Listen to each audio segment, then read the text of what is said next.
Good morning friends, welcome to my YouTube channel that is Doc Talks. तो आपने हमारा पुराना वीडियो तो देखा ही होगा। This is doctor Priya and today in this video I will be talking about what was my strategy for cracking NEET PG exam in internship attempt, and after internship with job, how to crack it. Let's go. पहले के 6 महीने, first 6 months हम क्या करें, are internship के time पे 6 महीने में हम क्या करें। तो इसके लिए सबसे पहले आपको एक बात ध्यान रखनी होगी कि आपको पढ़ाई बिल्कुल भी नहीं छोड़नी। मुझे पता है इंटर्नशिप बहुत टफ होती है और पढ़ाई छूटी जाती है, कंसिस्टेंसी मेंटेन नहीं होती है ना, but you have to do it, you have to do it. अगर आपको 1 घंटा मिल रहा है, 2 घंटा मिल रहा है after your internship hours in hospital, if you get even 1 or 2 hours, you have to give it your all, so सबसे पहले मैं बताऊंगी कि पहले इंटर्नशिप में पहले के 6 महीने हमने क्या किया। सो एक्चुअली हुआ क्या था कि हमने यूट्यूब वीडियोज़ देखे थे। तो यूट्यूब वीडियोज़ में जितने भी टॉपर्स थे तो दे टोल्ड अस कि you have to do 3 revisions before NEET PG and that is enough. Street में जब हमने पहले 6 महीने रखे तो सही, लेकिन हमारी पोस्टिंग्स, आप भी इंटर्नशिप जब आप करेंगे तो आप रिलेट कर पाएंगे कि पोस्टिंग्स में आपकी 12-12 घंटे की ड्यूटी, और मतलब गायनी में तो हमारा ऐसा होता था कि नाइट ड्यूटी होती थी 8 बजे से सुबह के 9 बजे तक। पीजीज अटेंडेंस देते देते और छुट्टी होते होते 9:30 बज जाते थे, रूम पे आते आते 10 बज जाते थे। ठीक है, मतलब पूरी नाइट ड्यूटी करनी है, सोने का कोई मौका नहीं मिलता, पूरे नाइट मॉनिटर करना होता है इंटर्न को। जितनी भी पेशेंट फीमेल्स होती हैं लेबर पेन में या मतलब उनको मॉनिटर करना होता है। There is no bed for intern to sleep, हाँ, in gynae department.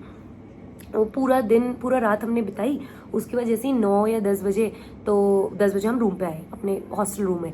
Hostel room में आए तो 10 बजे से लेकर के 2 बजे तक यू कैन स्लीप। तो कितने घंटे हुए? 4 घंटे। और चलो मान लिया मैंने कि मैं आधा घंटा और सो जाती हूँ 2:30 बजे तक, 4.5 घंटे। तो सिर्फ 4.5 घंटे मेरे पास सोने के लिए। क्यों? बिकॉज नाइट ड्यूटी करने के बाद there is no night off, there will be evening duty, that is 3 बजे इवनिंग ड्यूटी करने जाना है to same gynae department, same hectic posting. So इतना हेक्टिक होता था। तो बिल्कुल भी टाइम, मतलब गायनी में तो हम सोचते ही नहीं थे कि हमें कोई टाइम मिल रहा है पढ़ने का। हम सोचते ही नहीं थे, अपने आप से उम्मीद ही नहीं रखनी कि गायनी के टाइम पे आपको कोई टाइम मिल सकता है पढ़ने का, गायनी की पोस्टिंग के दौरान। ठीक है, तो आपने सोचना ही नहीं है। जो उसके बाद की जो पोस्टिंग्स थी, जैसे सर्जरी हो गई, तो ये भी कम हैक्टिक नहीं थे, ये भी बहुत हैक्टिक थे। ठीक है, तो ऑन एन एवरेज अगर मैं देखूँ कि हमें इंटर्नशिप में कितना टाइम मिला पढ़ने को, तो गायनी की पोस्टिंग होती है अराउंड 49 डेज़ की। तो 49 डेज़ में से सिर्फ आप 9 दिन ऐसे मान सकते हैं, 9 डेज़, सिर्फ 9 डेज़ ऐसे हैं जिसमें आपको पढ़ने का मौका मिला होगा। और वो उसमें भी पढ़ने का मौका कितना? सिर्फ मैक्स टू मैक्स 3 से 4 घंटे। क्यों? आदमी को सोना भी है फॉर प्रॉपर फंक्शनिंग, एंड आधा टाइम तो हॉस्पिटल ही रहना है। तो 3 से 4 घंटे हमने वहाँ से ऐसे निचोड़े, बट उनमें से भी, उन 49 डेज में से भी only for 9 days we got time, that too mere 3 to 4 hours to study. तो ऐसे इंटर्नशिप के माहौल में कैसे तैयारी करें, that's the main question of most of the juniors, of most of the people out there. कि मेरे 6 महीने हैं, मेरे 19 सब्जेक्ट मुझे फर्स्ट रीड कंप्लीट करनी है 6 महीने में। तो जब मैंने डिवाइड किया, तो जैसे बिग सब्जेक्ट्स है, जैसे सर्जरी हो गई, गायनी हो गई, फार्मैक हो गई, एनाटमी हो गई, तो बिग सब्जेक्ट्स के जिनके वेटेज ज़्यादा हैं उनको मैंने देने थे 15 डेज, मतलब हमने देने थे 15 डेज। बाकी जो सब्जेक्ट्स हैं उनको, मतलब उनकी वेटेज के हिसाब से हमने डेज डिवाइड कर लिया है। नाउ द ग्लिचेस, मान लिया मार्च में हमारी इंटर्नशिप स्टार्ट हुई, जो कि हुई सच में। मई में मान लिया कि हमारे को मैंने डिसाइड किया कि मैं 15 दिन में सर्जरी कंप्लीट करूँगी। देखिए 2 मॉड्यूल्स होते हैं जो मैरो के मोटे वो कंप्लीट करूँगी। अब हुआ यूँ कि 15 दिन, उस महीने चल रही थी मेरी गायनी की पोस्टिंग। अभी मैंने आपको बोला 49 डेज़ की पोस्टिंग है, सिर्फ 9 डेज़ आपको पढ़ने का मौका मिलेगा, and that too on an average 3 to 4 hours, ये बोला मैंने आपको। तो कैसे मैं 15 डेज़ में अपनी सर्जरी कंप्लीट कर पाऊंगी when I have month of gynaecology? Was the real challenge what we faced. तो उस टाइम पे ना आपको डीमोटिवेट नहीं होना कि भाई मैंने सर्जरी सोची थी मेरी कंप्लीट नहीं हुई। You just have to, and neither you have to extend your time table. अगर सर्जरी मैंने 1 मई से लेकर के 15 मई तक कंप्लीट करने का शेड्यूल बनाया है, तो मुझे मेक श्योर करना है कि मैं इसी के अंदर पढ़ूंगी सर्जरी को। जैसे ही 16 मई आएगा, I have to switch to the next subject जो कि मेरे टाइम टेबल में है। आई हैव टू, भले ही सर्जरी मेरी कंप्लीट हुई हो, आधी हुई हो, 1/4 हुई हो, या स्टार्ट ही ना हुई हो, इट डजेंट मैटर। ऐसा तो नहीं होगा स्टार्ट ना हुई हो। आदमी जब टाइम टेबल बनाता है तो अपने आप को पुश करता ही है, स्टार्ट तो हो ही जाएगा। But you getting my point कि you have to be strict, क्योंकि सब्जेक्ट जो होते हैं 19 सब्जेक्ट्स का पेपर होता है। सर्जरी का पेपर नहीं होगा या फार्मा का पेपर नहीं होगा, 19 सब्जेक्ट्स आपको पलटने हैं, आपको रिवाइज करने हैं, ठीक है। सो कुल मिला के आपका जो फर्स्ट 6 मंथ्स होंगे विद इंटर्नशिप, ये हमारा एक्सपीरियंस है। बट कोई भी सिलेबस कंप्लीट नहीं होगा, सर्जरी 15 दिन में कंप्लीट नहीं होगी, but you have to target, क्योंकि जब हम टारगेट करते हैं ना तो हम वो कंप्लीट करने की कोशिश करते हैं। उस कंप्लीट करने के अटेम्प्ट में अगर हम ऐसे ब्लाइंडली चलते रहते हैं without any time table, without anything तो हम करते ही नहीं है कोशिश, ठीक है। तो हमारा दिमाग भी सोचता है कि हाँ ईजी चल रहा है। मतलब best way to avoid wasting your time is to calculate your time, keeping track of your time, हिसाब रखो अपने टाइम का, तुम्हारा टाइम वेस्ट नहीं होगा। If you don't keep track of your time it will keep on going, keep on flowing, and that you have to follow. See, पूरा game ही confidence का है। लास्ट तक हमें कॉन्फिडेंस गेन करना है। हुआ 6 महीने हमने किया, एंड कभी भी ट्रस्ट मी, आप ट्रस्ट करिए, कभी भी मेरा कंप्लीट नहीं हुआ कोई भी चीज़ ना। 15 दिन दिए थे, 15 दिन कंप्लीट ही नहीं हुई कोई भी चीज़। जैसे सर्जरी कभी 15 दिन में कंप्लीट नहीं हुई, या फार्मैक 15 दिन में कंप्लीट नहीं हुई। बट सिंस टारगेट बनाया था तो 1/4 चीज़ें मैं छू पा रही थी, थोड़े बहुत पन्ने पलट पा रही थी, and it was giving me a sense of pseudo confidence kind of, कि हाँ यार मैं देख रही हूँ कुछ। फोटोग्राफिक मेमोरी भी याद आ रही थी क्योंकि पुराने नोट्स थे। These all things, trust me, these little things add on in the end. 6 months के बाद हमने अगस्त में एक जीटी दिया, ठीक है। मैंने एक जीटी दिया, उस जीटी में हमारा स्कोर कितना आया था गेस करिए। इट इज 85 करेक्ट्स, ठीक है। तो you can very closely relate all the people जो कि अभी जस्ट स्टार्ट कर रहे हैं अपनी preparations. We were just 85 correct right now, and just we went to 160 correct in main exam. So never lose hope, ठीक है। This is the first rule to crack this exam, ठीक है। No matter you get time or not, you have to be consistent. So how we went on, यहाँ से हमारा अगस्त में हमारा score आया। उस वक्त वी वर सो सैड कि मतलब जो 6 महीने थोड़ा बहुत देखा भी कुछ फ़ायदा ही नहीं है and all, but giving up was never an option. So what we did was, now we switch to PYQs and PYTs, ठीक है। तो हमने डिसाइड किया ये जो सितंबर और अक्टूबर है, let's do all the PYTs and PYQs। तो मैरो में you have PYTs and PYQs, like कुछ लोग रिफ्लेक्स ऐप भी खरीदते हैं, एंड मैंने भी लिया था वो, and it was also useful. But it was useful like उसमें बहुत सारे आप PYQs सॉल्व कर सकते हो।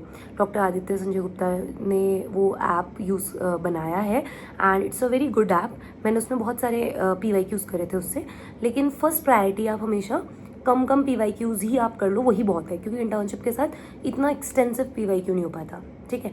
तो आप ज़रूर करिए, पहले मैरो के PYQs कंप्लीट करिए, ठीक है। 2 महीने में नेक्स्ट 2 मंथ्स कंप्लीट करने हैं सारे PYQs।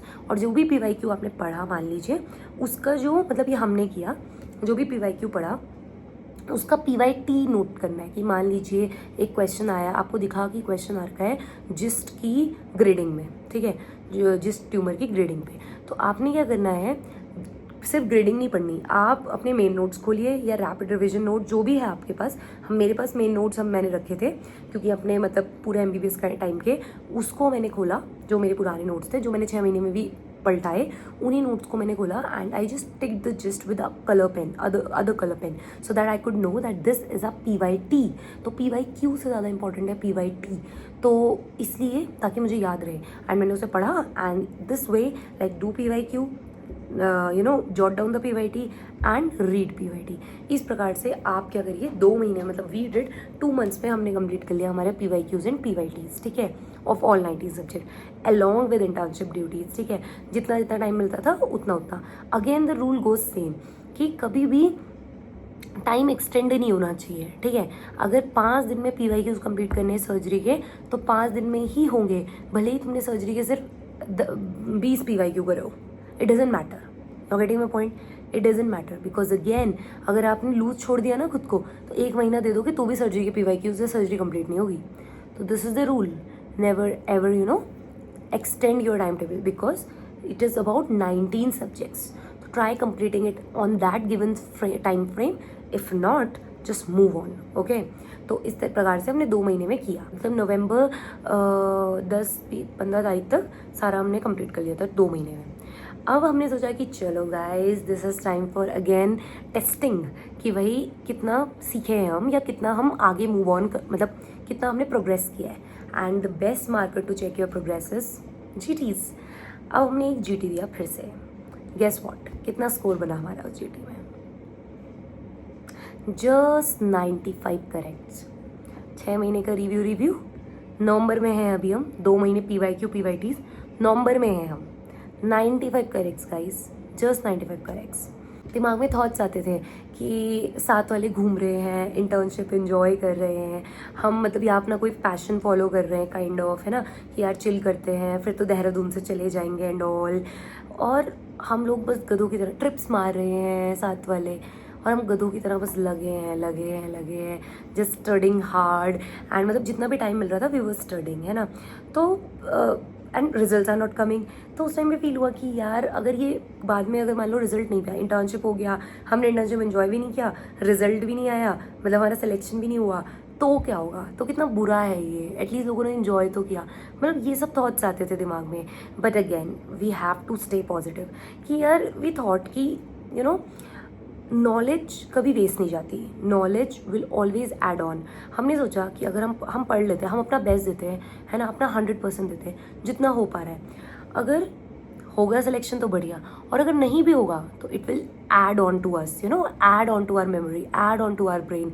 And whenever we will start preparation, you know, for next year drop year, we will not start from you know zero से हम शुरू नहीं करेंगे. We will start from there, जहाँ तक हम अभी पहुँचे हैं. So this is important to think, you know, if you want to, like, there will be so many distractions and you know negativity around you, and जो तुम्हें you know pull करेगी, pull your leg, कि just leave it, you know, just enjoy. But you have to stick, you know, believe yourself कि भाई मैं अपना best देती हूँ, बाकी क्या फ़र्क पड़ता है, knowledge will add on. Okay, मज़ों का क्या है, मज़े आज करते हैं, कल के दिन भूल जाते हैं, कल के दिन किसी को याद भी नहीं रहते, ठीक है. मतलब you must think of that. वो दुख तुम्हारे लिए बड़ा होना चाहिए. वो जब वो ड्रॉप ईयर होता है, ड्रॉप ईयर की सफरिंग अगर आप किसी ड्रॉप ईयर वाले से सुनेंगे ना, यू विल फील इट. तो वो हमने सुनी थी स्टोरीज़ कि ड्रॉप ईयर बहुत बुरा होता है, ठीक है. यू आर नॉट अर्निंग, मतलब if you don't earn, you are not earning, you are studying, like completely studying. तुम्हारे साथ कुछ बच्चे इंटर्नशिप अटेम्प्ट में ही निकाल देंगे, and then you will feel left out and all. you know, there will be more nervousness, there will be more insecurity, है ना. कैमरा थोड़ा एडजस्ट करना पड़ेगा, रीएडजस्ट. हमारे साथ आ गए हैं डॉक्टर रवि, तो वो भी आपसे अपनी स्ट्रैटेजी शेयर करेंगे. वैसे तो स्ट्रैटेजी हम दोनों की सेम ही थी, बट स्टिल आप इनकी मुंह जुबानी सुनेंगे. बताइए डॉक्टर रवि कि नवंबर में जब हमारा PYQs PYTs करने के बाद भी हमारा GT स्कोर सिर्फ 90 और 95 करेक्ट्स हुआ, तो आपके पहले तो क्या फीलिंग्स थी? What were your emotions at that time? मुझे लगता है सबके इमोशन एक जैसे होते होंगे भाई, कि अगर तुमको जनरल कैटेगरी है 160-170 चाहिए correct at least to get any college, तो 90 तो भाई नहीं है. और हम सब कुछ कर चुके थे तब तक, बता दिया होगा तुमको कि भाई 6 महीने पढ़ाई कर चुके हैं, PYT PYQ कर चुके हैं. सब यही बोलते PYQ करोगे सब हो जाएगा, बट नहीं हो पा रहा था. देन नवंबर में भाई हमने कहा चलो कुछ स्टार्ट करते हैं, तो हमने BTR स्टार्ट किया, क्योंकि नवंबर से मई की साइकिल चलती है मैम की. तो हमने BTR स्टार्ट किया, और उसके बाद हमारे पास 2 से 3 घंटे थे, और BTR का भी सिलेबस ऐसे होता था 2 से 3 घंटे का, जो मैम बताती थी कि ये करना है. तो बस उसके बाद हमने कुछ नहीं किया, ना GT किया, ना कुछ PYQ PIT किया, सिर्फ हमने BTR किया till March. According to ma'am, till February, according to ma'am, मतलब जैनब मैम का BTR, and we just religiously followed it जितना भी हो पाता था. कई दिन सी मैम, जैसे कुछ चीज़ें मैम ये भी बोलती थी कि 50 क्वेश्चंस रोज़ रात को करने हैं, MCQs. हमारे से उतना नहीं हो पा रहा था. क्यों? Because due too busy schedule, busy internship timings. But at least जो वीडियोज़ है मैम की, जो मैम टाइम टेबल के हिसाब से बताती हैं, वो वीडियोज़ हम कर पा रहे थे. और कर पा रहे थे क्या, that was a dire need, करना ही था, है ना। सो इसलिए हमने वो करा, फैब में हमने BTR मैम के शेड्यूल के साथ कंप्लीट किया, ठीक है। नाउ फैब में again time for test, time for trial, हमने दिया एक और GT and now the score was 101 या 102 ऐसा कुछ। वो हमारे थे सिर्फ 102 corrects after one entire cycle of BTR at February। So finally we decided कि भाई there is only one thing which can produce result, that is revision।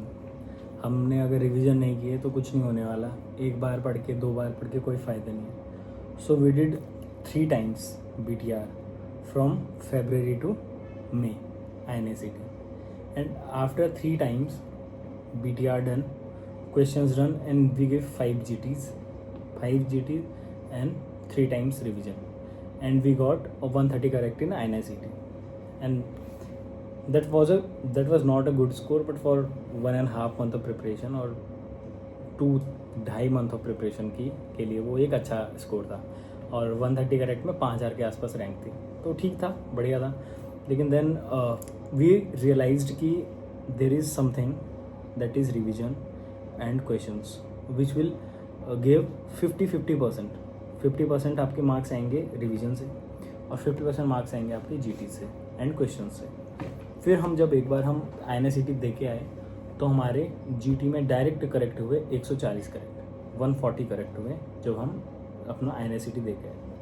उसके बाद हमको पता चल गया था कि क्योंकि हमने INACT के टाइम पे जब हमारा लास्ट GT दिया था हमने INACT से जस्ट पहले, तो उसमें हमारे ऐसे 122 123 के आसपास करेक्ट थे, एंड 6-7 हमारे बढ़ गए INACT के रिजल्ट में।